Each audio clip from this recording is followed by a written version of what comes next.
ปนไหนเก่าเปยินเสลายเขายามวันปนนั้นหันตั้งจอล้นเลยถึงมายามไหนขึ้นผู้โตตกลื่นกว่าคือสร้างเอาคื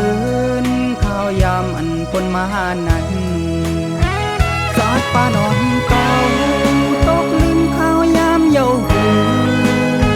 เปิ้นขีดเส้นทางสัมพันธ์เป็นลองพิเศษเอาต่างหูเตมาบอกอายหาหนุดดีทิ้งเมื่อป่อแม่ลาดปันเฮอหันเส้นทางลีซ้ำเอาตื้อดันเสาถึงป่องเสาหูโตขึ้นตกดินข้าวยามกว่าเดเฮ็ดสังกอตกดินข้าวยามกว่าเยาว์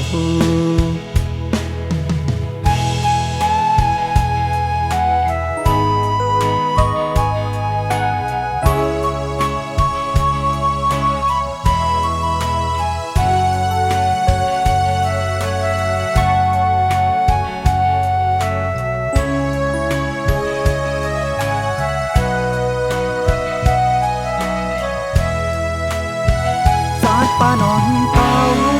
ตกลิ้นข้าวยามเยาว์หู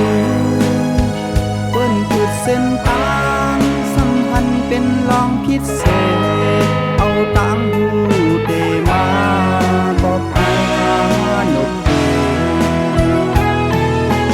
ทิ้งเมื่อป่อแม่ลาดปันเฮอหันเส้นทางลีซ้ำเอาตื้อดันเสาถึงป่องเสาหูโตขึ้นตกดินข้าวยามกว่าเดเฮ็ดสังกอ